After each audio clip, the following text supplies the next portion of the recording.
Oke, bismillahirrahmanirrahim. Assalamualaikum warahmatullahi wabarakatuh. Selamat siang semuanya. Di sini, di video ini akan membahas tentang guideline penulisan laporan akhir bab 4 dulu ya. Itu mulai dengan hasil dan pembahasan.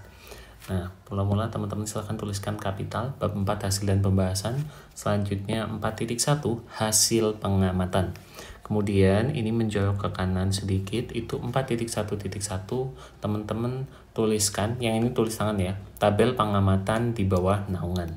Nah, selanjutnya teman-teman silahkan ngeprint tabel ini. Jadi sebelum ini, kemarin kan saya sudah bagikan file Excel tabelnya ya. Nah, itu silahkan diisikan di file tabelnya. Itu diisikan dulu, kemudian nanti silahkan teman-teman di print. Yang diisikan apa aja? Pertama, silahkan tuliskan, teman-teman kan beberapa kali pengamatan. Jadi langsung tuliskan di sini tanggal pengamatannya, tanggal berapa, formatnya itu misal tanggal 27 Oktober silahkan diketik tahun 2023.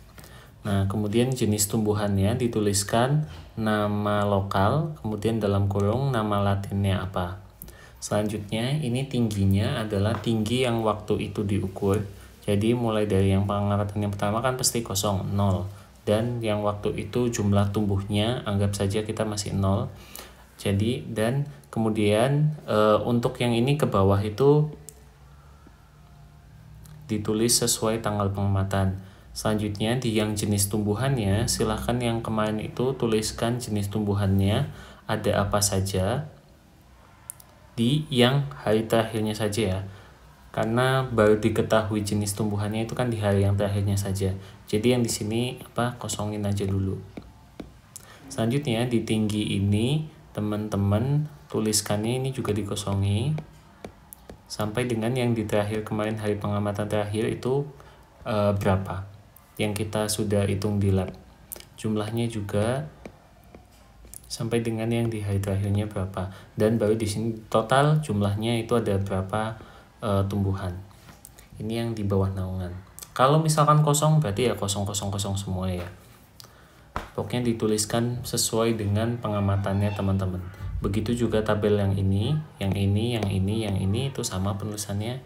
Nah, ini di 4.1.2 itu yang tanpa naungan.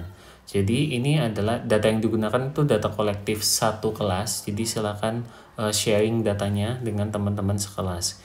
Ini juga yang ininya ditulis tangan. Tapi yang tabelnya itu silakan di print. Tabel dari sini ke sini itu silakan di print. Nah, ini juga cara pengisiannya sama ya seperti yang di atasnya.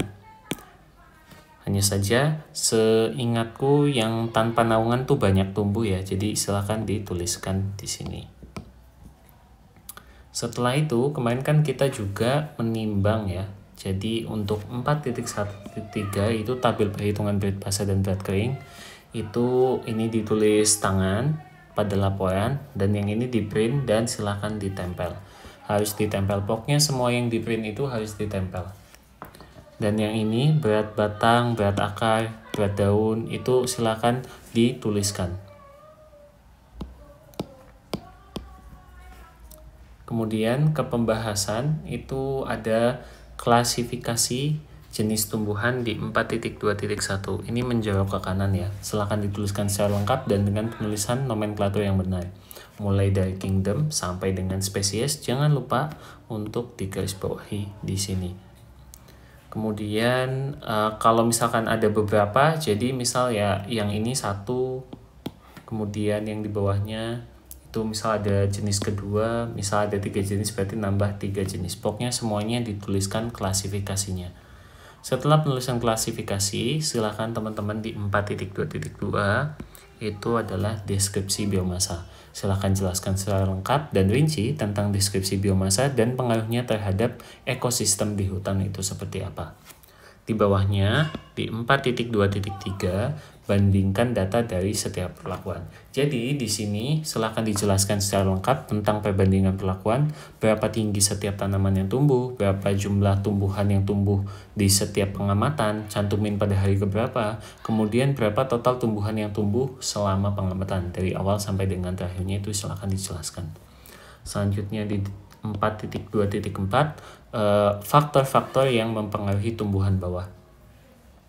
Nah, jadi silakan jelaskan faktor yang mempengaruhi perbedaan hasil pada setiap perlakuan dan kelompok. Kan ada 2 perlakuan, yang tanpa naungan dan dengan naungan. Jadi silakan dijabarkan apabila faktor tersebut itu mempengaruhi ekosistem tumbuhan bawah, itu silakan dijelaskan, dielaborasikan.